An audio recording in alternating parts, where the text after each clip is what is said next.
All right, back for another one of these playtesting recordings. The last one was pretty fun, so I'll keep going. So this version of our brew that I'm looking at today is Mono Blue, piloted by Malcolm, Keen-Eye Navigator, and Sakashima of A Thousand Faces. Mono Blue is where my shell started off and where I have the most experience, in my opinion. Obviously, it's the original, so it showcases exactly what I want to do the best. But let me not ramble on the deck, I guess, history. Let me get to decisions on its opening hand. So what I have here, and I have a mana crypt here. Wouldn't be legal if I'm playing on, for example, Play ADH online, medium power. But for in a casual game, or I say casual, or at least offline, this hand. So I'm not expecting free counter magic generally. So this is a risky hand. So if I have one land in hand, I have a mana crypt, and it's a free acceleration. So if I don't draw land, I can still play the game. I'm probably going to turn one Malcolm as opposed to turn one Sapphire Medallion, because Sapphire Medallion, that ramps me. It ramps my blue spells. So if I do turn one Sapphire Medallion, that leaves me up to a 5-drop, which will probably be risk if I draw land. That's a yes, 1, 2, 3, effectively 4 mana. I can risk study. If I don't draw land and I play land, mana crypt Malcolm, I still have 4 mana, but that 4 mana can be used on anything I want as opposed to specifically a blue spell. Thinking about maybe I draw a mana rock, which in this hand obviously I need mana, so a mana rock would be a bit more ideal. Now in actual game, given that people should be aware of how important mana crypt and soul ring are, I don't think. Actually, no. I'm playing mono blue. You don't, in my opinion, with my list, I don't sit down with mono blue to play passive and not take a risk. So I would risk this, and if my crypt gets answered, it gets answered. So be it. I'm not out of the game. I just need to draw a few lands. If I draw a second land, Sapphire Medallion, then Malcolm. Obviously, I'll be a bit behind, but nothing that I can't catch up from. So I'll take the risk and keep this hand. Let's see what happens. And look, never punished. So turn one, as I said, play the mana crypt, hope resolve. If not, train wreck. But again, going with the turn one Malcolm, because Malcolm's treasure mana can be used for anything as opposed to the Sapphire Medallion, which will only ramp a blue spell. So next turn, roll dice here. Take sorry. For me, whenever I have them with the mana crypt, I'll always look at the two-sided die. Odds will be damage, so no damage there. Draw, play this land. Okay, so options here. So at this stage of the game, drawing cards is good and all, but in my opinion, getting more mana on the board is the most important thing. So the way to do that is, assuming Malcolm can make contact, that's very likely on turn 2, especially if I'm on the play.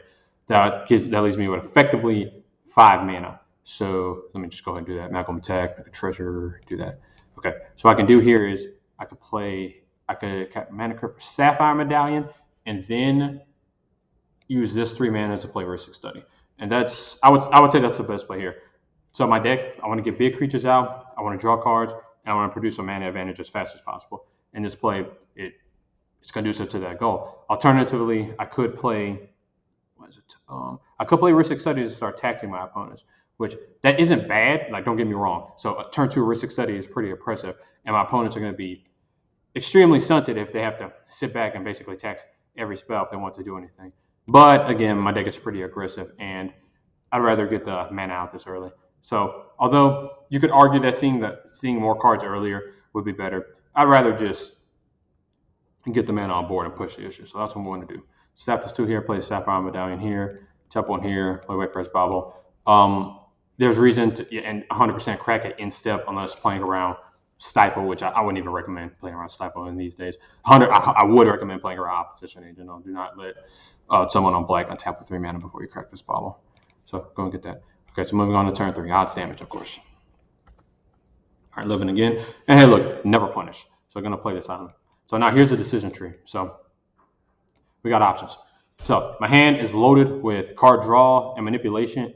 Card draw, and this is interaction and card manipulation. Dream Eater alone doesn't draw cards, although in this situation it would with Nash.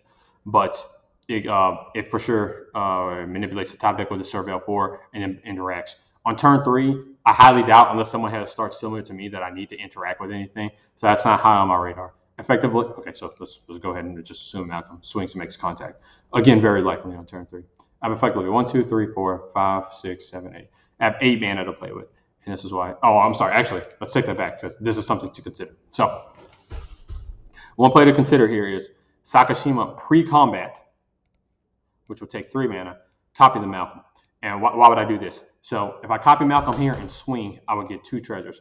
and then assuming, and then use these lands, probably play Ristic Study, and then next turn I could swing, and that would leave me with 2 treasures.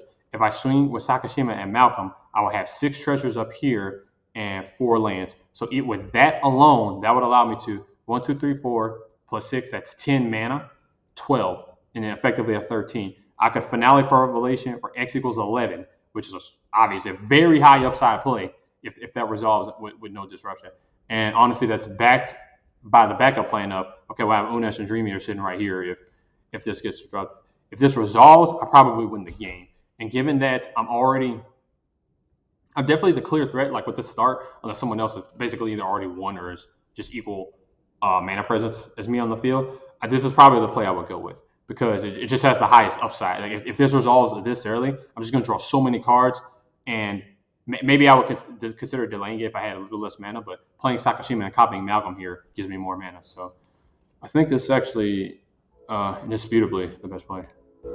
So first, actually, proper sequencing, I would play the Ristic Study first, so that if someone chose to interact with Sakashima, it would draw a card. Or I would actually rather Ristic Study eat a counter over Sakashima, because obviously I know what my plan is, and I've drawn my hand. So yeah, it's just, of course, no more draw never hurt anybody, but that would be the plan. And 3, Sakashima. Now, I guess one downside to consider with this play is the blowout potential. So if I cast Sakashima's on the stack. If you kill Malcolm here, and this is one of the problems with this new partner Sakashima, I have nothing to copy. So you effectively skip my turn, because I get a 3/1 for 4 mana effectively. I'm sorry, 3 mana effectively, but I get a 3/1 for 4 mana that circumvents the legend rule. And to be frank, my deck isn't built around just abusing the legend rule. So Malcolm would die, and you would essentially skip my turn for a creature removal. So if any opponents had mana up, I probably wouldn't do this, just because the risk reward is, like, don't get me wrong, the reward is high for next turn, but I would, and maybe I would draw a card for Ristic Study. But the alternative play is to just play Unesh, and that plays much stronger against a spot removal, because Unesh will still see 4 new cards, and then I can obviously prepare much better for the next turn. So what I'm saying is this play does open me up to a blowout. But if nobody has mana up, which I'm not going to play around free spells, I generally would recommend playing around free spells unless you're really far ahead, or I guess I was about to say if a free spell here means you lose, I mean, you have to evaluate and make a decision on whether or not you can afford to play around that spell. Generally, the answer is no. Like, playing around free stuff, it's just not going to get anywhere, in my opinion. Obviously, unless you know they have it. Okay, so here, jam Sakashima, copy the Malcolm, hope that's going to kill for free. Swing, make 2 treasures. How it works is you count the number of Malcolms. I'm sorry, you count the number of opponents that your number of Malcolms saw hit. So in this case, 2 Malcolms saw 1 opponent, make 2 treasures. And then, sit here. For the purposes of this playtest, and already since my hand is so good, I'm just going to assume Ristic Study draws nothing.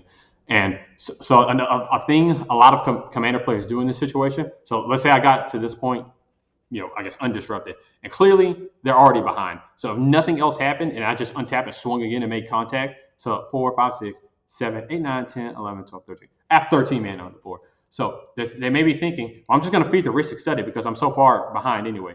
And in this case, if you feed the Ristic Study, like you may think, so let's say you play a mana rock, but you a fair mana rock like a Mind Stone, and that puts you forward like a little step. Yes, that helps you, but the problem is if you draw me a card, you're putting me more or less the same amount ahead.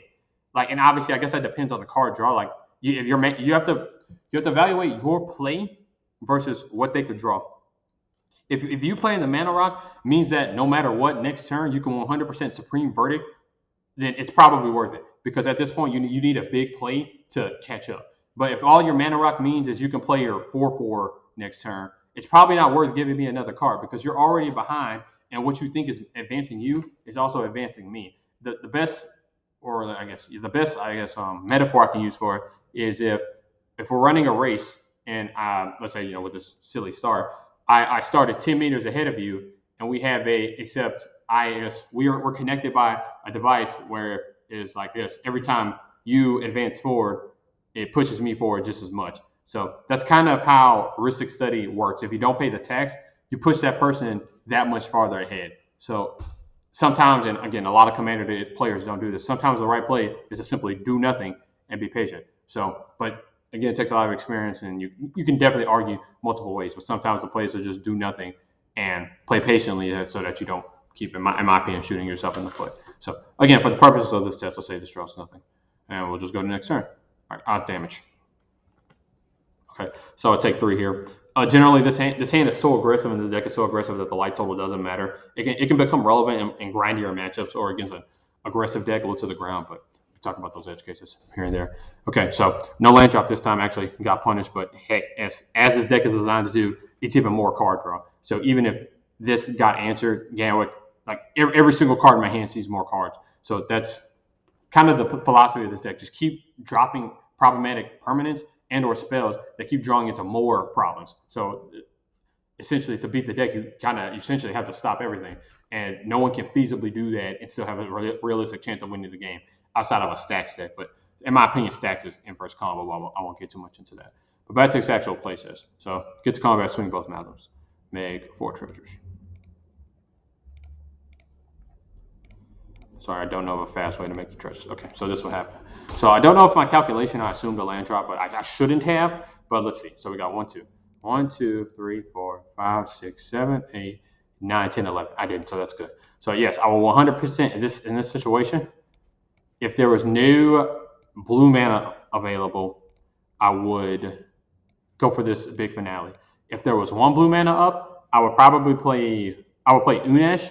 How much? I just tap for 5 billion mana. I play Unesh and then hold up the Dream Eater to, because I can play that instant speed. And that will play around like Swan Song, Dispel, or okay, not Dispel in this case. What I'm getting at is when there's only 1 blue mana up, the range of cards that you can counter are much narrower than if you have 2. So playing a creature plays around one blue up very well. Once 2 or more is up, then anything's fair game. You can't really play around. It's whether or not you want to jam. In which case, I would jam Unesh, because if Unesh gets answered, I mean, so be it. Or I could even, I wouldn't suggest not doing anything and just playing Dream Eater at instant speed, just because I'm in such a commanding position anyway. The quote unquote control player who's holding back, yeah, they can stop, air quotes. You can't see the air quotes, but they can stop part of my turn, but they're just going to keep falling behind, especially if they're not developing their own board in order to answer me. So if I'm really playing around control here, let's see, 1, 2, 6 treasures. Yeah, 6 treasures. So 1, 2, 3, 4, 5, 6. I could Gadwick for some amount that leaves Dream Eater up and draw some cards. If that gets stopped, oh well, because then I still have the Dream Eater, which will see me more cards. Obviously, I won't put them in my hand, but I'll get card manipulation and interaction. But if there's if there's 0 blue mana up, I'm definitely going for the Finale of Revelation here, which X was 11, I believe. So I would do that, throw this in, shuffle. Based on the power of this deck, and I haven't made a land drop, I wouldn't be surprised if I won off of this, like right here, but I would expect the game to go on 1 more turn, and I either have a combo or probably 2 at most, but we'll see what happens. I go draw 10 lands. So let's see. 1, 2, 3, 4, 5, 6, 7, 8, 9, 10. Okay, so, sorry, it was 11. And untap 5 lands. Okay, so what did I draw? I drew, which, as expected, since the deck is designed to do this, I drew card draw, interaction, and ramp. So seeing the Mystical Tutor, and actually, you may be thinking the most important card here is Mystical Tutor, and that's actually partially true. This can let me go get, I guess, probably in this case, it would depend on the board, but if I'm still, considerably ahead, probably an extra turn. But actually, what is really the most important card here is Telaria West, because this is going to kick my mana advantage into overdrive.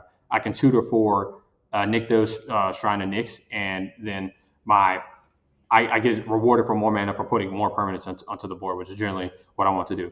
Now, do I do that this turn? I haven't played a land yet, so if I tutor for Nykthos, which effectively takes 3 mana, I can't tap it for mana. So I'm not going to do that this turn, although that's definitely on the radar. Also in consideration is this searching for high tide, because I have card draw. I have Unesh with 1, 2, 3 Sphinxes in hand, so I'm going to see so many cards. So what I want to do for next turn with this much information is set up to have as much mana as possible, because I'm definitely going to dig. So I'm going to play this island. Alternatively, there's a consideration to slam Unesh now, since he does cost 6, and I could do that, and the Finale, fortunately gives me no maximum hand size. And I actually think that's probably better than the Signet. Otherwise, I can play Signet and tutor for Nykthos. But no, I think getting more information here, putting more power and toughness on the board, and already setting up my devotion that's pretty efficient use of my mana. So I'll go ahead and do that. So play Unas. And obviously, if the finale resolve, Unas is going to resolve. So I see 4 more cards. Okay, so the smart thing for my opponents to do here in this situation is to definitely not give me the Spell Seeker. They don't know I already have Mystical in my hand, but they don't know my deck, obviously. Finale would be probably, with this situation, the best thing I could get. But in this situation, I will 100% get High Tide. And so this should go into a pop out. So Urza, I'm definitely going to have a lot of mana next turn. But Urza, this honestly isn't an Urza deck. Most of my rocks make mana on their own. The construct, the bodies, power, intelligence, it can be relevant, often not. Urza is mostly in here just to ramp slightly harder and have a mana seek option, since I do have heavy mana investment to the cards in the command zone. And of course, it turns treasures, or he turns treasures into quote unquote permanent mana rocks as long as he's out. But he's not really important. So based on what I know, my opponent should probably split it like this. And if they did that, let's see, Spellseeker that effectively taxes my High Tide by effectively 2 because of the Sapphire Medallion. I think I would take High Tide into the Nykthos. It's going to dig so far. Like, yeah, if I tutor High Tide here, play let's see, tutor High Tide, play High Tide, 1, 2, search for Nykthos, and it goes. So it's 1, 2, 3, 4, 5. That's not going to dig as deep as I thought, actually, especially since I don't have any ways to untap Nykthos on board. So this may be an extra turn in preparation for the High Tide. So with that in mind, I would take the Spellseeker. Let's go here and bin on this. Okay, and again, very, very strong position. This is turn 4. My opponents, they may get another turn, but we'll see what happens, of course. Okay, so go to the next turn. And upkeep, I'm going to Mystical for Temporal Manipulation, because mostly just setting up my mana for this turn. So upkeep, Mystical, this definitely gets countered. If this doesn't get countered, I'm just assuming my opponents have nothing. So get an extra turn, draw it. Don't play a land yet. I would go through combat, get as much information as possible, like how many treasures am I going to have to work with and whatnot before playing the land. So probably swing out. Turn 5, maybe a little less likely that the Malcolms will make contact, but for the purposes of this playtest, we'll assume they still make contact. So get the treasure.